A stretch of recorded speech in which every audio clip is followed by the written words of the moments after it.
Welcome to another episode of Women in Charge. Today we have the full crew here with us. Woo, woo.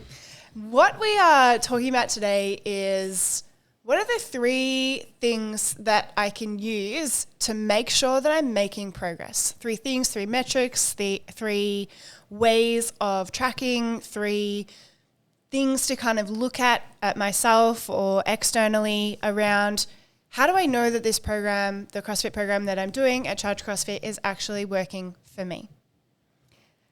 Yes, nice. Yeah. Let's start. So what is number 1? I think the first one is very objective, tracking your scores. Like you need to register your results in the Wodify, at least is the app we are using right now.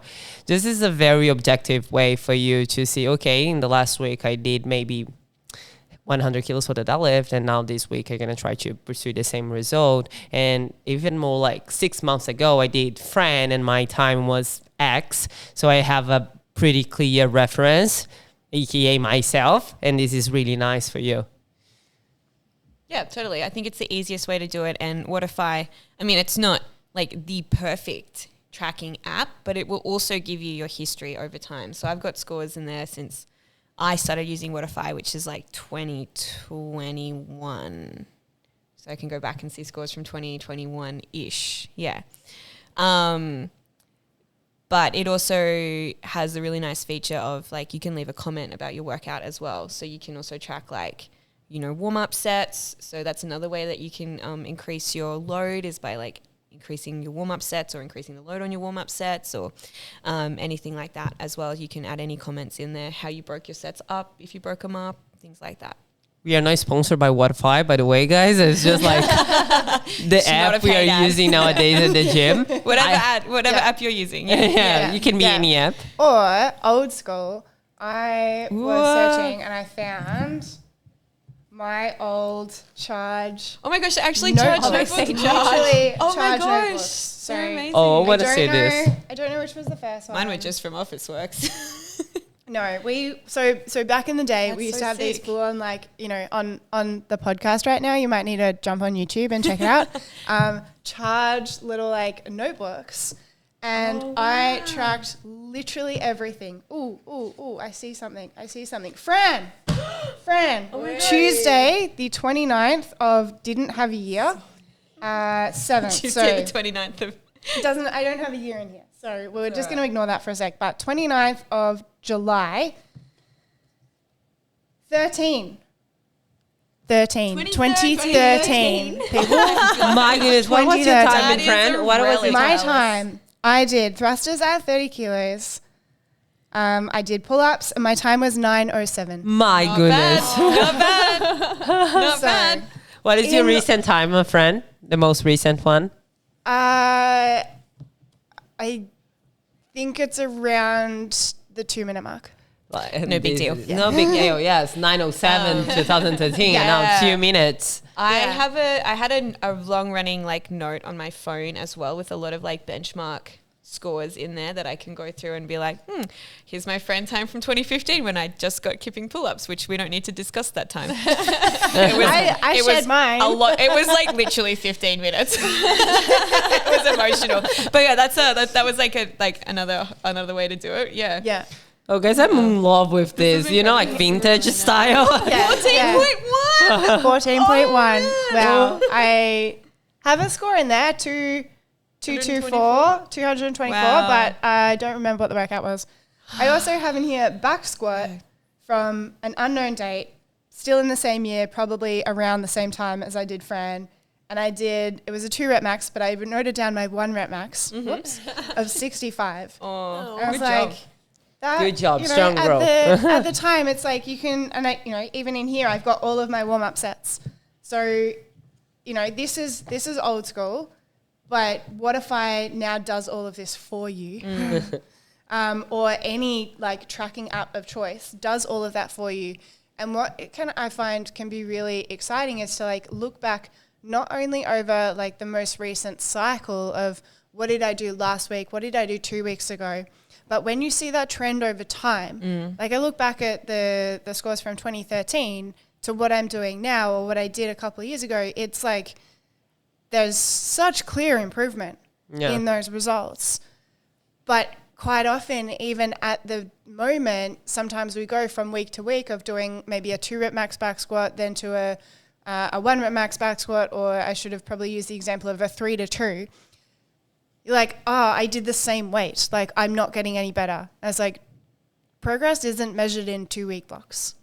Yeah, progress exactly. is measured over years. It's not going to be a linear progression either. It's going to be ebbs and flows. But if you can look back and be like, oh, well, the last time I did 2 reps, though, it wasn't that much weight, then that's still progress. And there's also so many factors that play into how you're feeling on the day. It's like, did you train at 6 a.m. or at 5 p.m.? For a strength session, that makes a difference. Did you get enough sleep the night before? Did you train fasted? Did you like, how stressful were you was your working day with before? 2 other people on the barbell who were chatting the whole time? And you only did 3 sets. my And you're like, goodness. well, no wonder I didn't hit my PB today.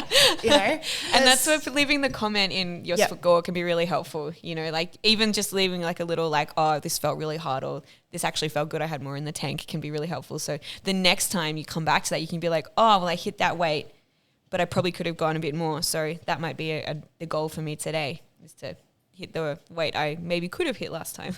Yeah. How do you use Whatify to check what you've done in the past? If you go into the history, I think it's history, or let me just pull up Whatify.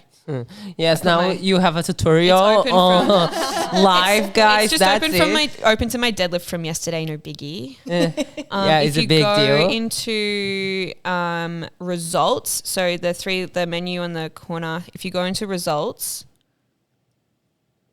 bear with. We are. It's got every result, every workout that I've scored something. So workouts or strength things from Charge, and also from like my previous CrossFit gym. And if you click on one of those, it'll give you your score. You can also check in the workout of the day. You can check your history for that workout as well.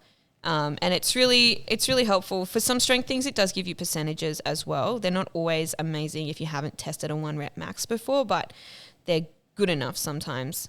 You just need to have an honest assessment when you're looking at these numbers, because sometimes your strength number is going to be much better over time, and gymnastics not the same. And the opposite is also true. Your gymnastic and conditioning can go really high, and then maybe your strength not that much. And this reflects on the way you're eating, the way your life is. It's not like, oh, I'm not improving because not everything is improving at the same time. It's a different parts of your training going to improve in different ways, in different times. So you just need to be very okay. You're going to look at these being very realistic with my reality.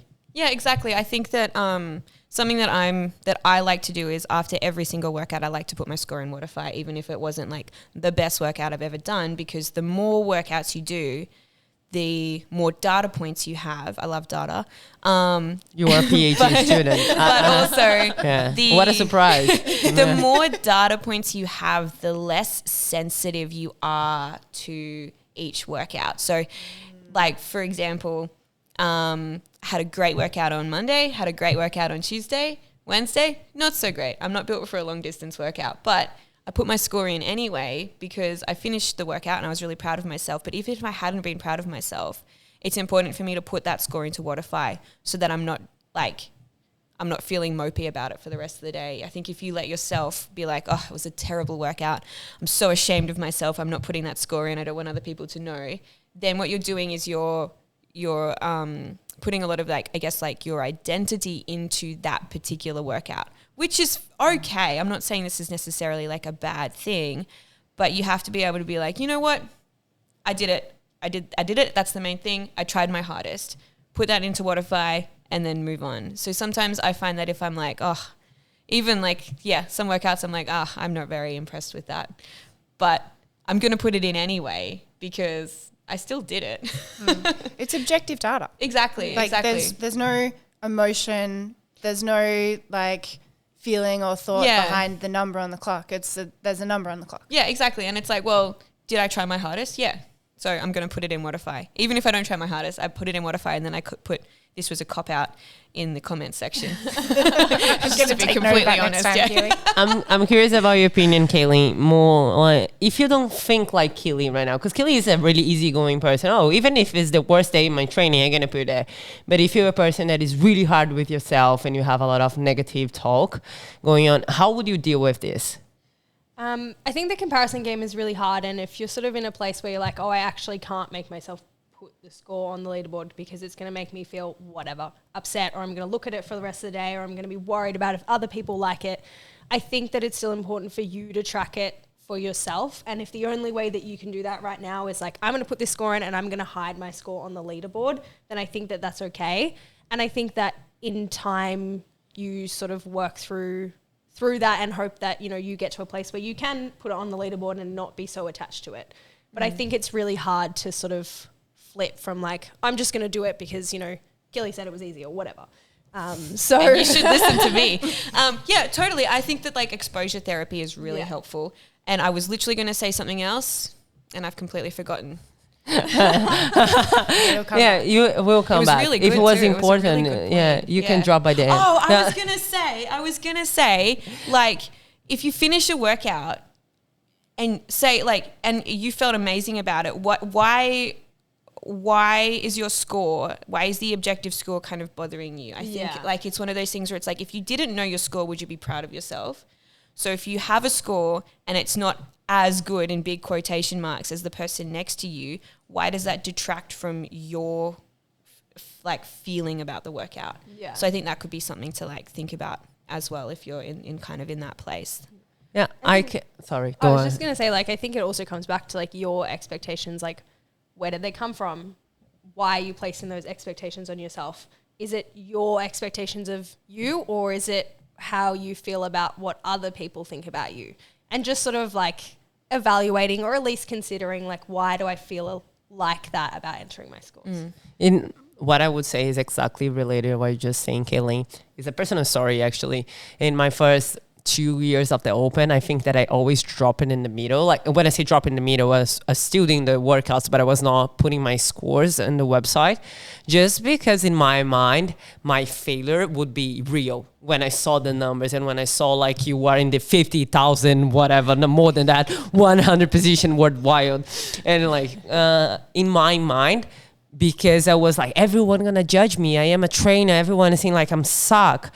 And I don't want to make this real. So if anyone knows, it's not happening. And I think it's just part of your fitness life. You see all your results as a part of your development. If I'm not great, that's okay. You're going to look back. And that was the time I was not great. And I'm overcoming this. But maybe I'm still there. And I'm just like, hopefully I'm doing the work to one day and not be there. The way I'm facing the situation right now is just much different than from 5 years ago. And it's nice, like, guys, coming from a place I was not putting my scores there, is nice just to have, okay, I overcome this. I am the badass. I'm going to keep doing it. And just that. And sorry, you talk. I would also ask, like, do you ever look at any of our scores and go, oh, like, they didn't do well, like, oh, they suck? Yeah, like literally never. Never would we ever go in and look at somebody else's scores and judge them harshly for it. Like the only judging is like, wow, sick, like, I'm going to like that score. So good. Yeah. So, yeah, it's... You feel that comparison is coming, or that judgment is coming, but it's never accurate. No one is thinking about you as much as you are thinking about you. Yeah. That's true. You're not that relevant. Sorry. Right, you are relevant to us, but not for like the rest of the world, but you are for us. So put your scores in Wodify. Objective. Put your scores in That's Wodify. it. Yes. So what other things can we use to track whether we are getting better or not? We touched on this, but you can use like your subjective feelings about the workout can be really good too. And again, like this can be in the comments on Wodify when you put your score in. So this can be like, you know, what was the effort? Did you feel like you pushed really hard in a workout or a strength piece? Did you match what you did last time, but it felt easier for you? Were you able to beat what you did last time? Were you able to, maybe you didn't beat what you did last time, but you made a really good technique change and you want to remember that. So next time you can be like, oh, okay, I did this thing in my power snatch and it was amazing. I'm going to write that in because that's still progress, even if the load of the bar is not the same. Maybe it can be like, oh, I ran 400 meters without having to stop at the turnaround. Or I biked and I held my RPM above 60 the whole time. So all of these little like subjective measures of improvement are a really good way to track progress, even if quote like the objective like score isn't maybe moving as much. And there is also the subject outside the gym.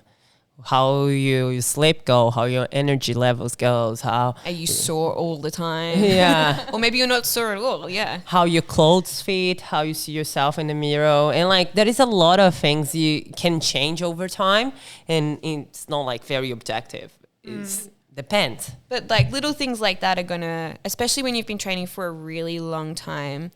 For example, like we're probably not gonna like pull out a PB every single session, but there are other ways for us to track progress. Yeah, like I was doing weird stuff in my snatches last night. I don't know why, but for me, like making technique changes in my snatch is a big way for me to improve my snatch, even though I technically haven't PB'd my snatch in a really long time. Don't cry in this podcast, please, Gilly. I think it's also like important to remember with the subjective data that, you know, you're going to have good days and you're going to have bad days for different reasons. And, you know, one bad session or, you know, a few bad lifts or that sort of thing doesn't derail the whole thing. But you just want to make sure that the trend is going up. Totally. You know, it's going to go up and down and up and down and up and down. But as long as it's heading in that upwards direction, then that's what you want. Well, I mean, like that's the thing. It's like if you do 5 workouts a week and you have one quote unquote bad workout, that's 20% of your workouts for the week, which is not that much. And I think like, yeah, we're set up to like remember like negative things more than like positive things. But if you're kind of like, oh, well, dude, that's 20%, like I'm going to move on, then that's going to set you up for the next session really well as well. And what's our third way? We were thinking like markers of health. Are you like, what is your blood pressure? What are your like, you know, if you're someone who gets like cholesterol and triglycerides measured, this brings us back to the CrossFit model of wellness and fitness. So if you're someone who all of your health markers, like if that's something that you're tracking, if they're moving in the right direction, maybe not the exact number, but the trend over time can be really helpful. And if you're someone who wears like a Whoop or some other kind of wrist based heart rate monitor, that was way harder to get out than it was. But if you're someone who like tracks like, you know, sleep and resting heart rate and heart rate variability, if you're looking at the trends over time, then that can be a really nice way to measure progress as well. A story that comes straight to my mind is your mom, Kayleen. When she started CrossFit, she did all these blood tests with all the health markers. And then 3 months after, was 3 to 6 months after? Yeah. Almost this time frame, she did it again, and the results was massive. They were massive. She had a lot of difference between the cholesterol levels and the triglycerides. We even did a post on the social media, and this is very objective. You can see you were better. And if you are not a person that you're actually collecting this data, I highly recommend to do like once every 18 months, once a year if you can, just because it's important, you know, like where you are with your health or your body composition, your muscle mass, and then we can work towards what is best for you. Something interesting, and Kili, you can collaborate, not like everyone can collaborate with that, but it's just like, I was reading about the triglycerides numbers and doctors, how they treat that. But basically the 150 would be the limit, and when you are over this, you are sick. But if you are 149, you are okay. You are close to the limit, but you are okay, and you are not treated by that. So it's important for you to know, because even if the doctors, and I'm not criticizing like doctors, I love you, but I have a friend in Brazil that always say that doctors, they are made to treat the sickness, and we are made I would say like the physical professionals, we are made it to actually treat before. Prevention. Yeah, the prevention, how before you get to that stage. I think something that wraps it up really nicely is like normal is not the same as optimal. Yes. You can have like, you know, whatever, blood pressure or, you know, triglycerides or whatever, iron levels, that sort of thing that are within normal, but that doesn't mean that it's optimal. And normal can still be low end of normal, high end of normal. Like, what does that mean? And also, what data pool are they pulling from to make this normal? Like, is it a bunch of sick people that you're considering normal? Like, where does that sort of come from? So I think all of that's really important to consider. Cool. Yeah, I think also really just to sorry, I just read that you're stronger than any coffee. Sorry, the timer just went. We have nice reminders in front of us, guys. I was gonna say that at the end of the day, like, all of this is exercise. It's not that deep. I think if you're wrapping up a lot of like anxieties and fears and like, you know, maybe self-criticism into what you're doing in the gym, I reckon just sit back and think, okay, like, it's just exercise. It's not that deep. I'm going to have a good time. I'm going to put my score in and then I'm going to forget about it and I'll come back tomorrow. That's it. Yeah. Excellent. Thank you for tuning in to another episode of Women in Charge. We can't wait to see you on the next one. Thank you. Bye. Bye.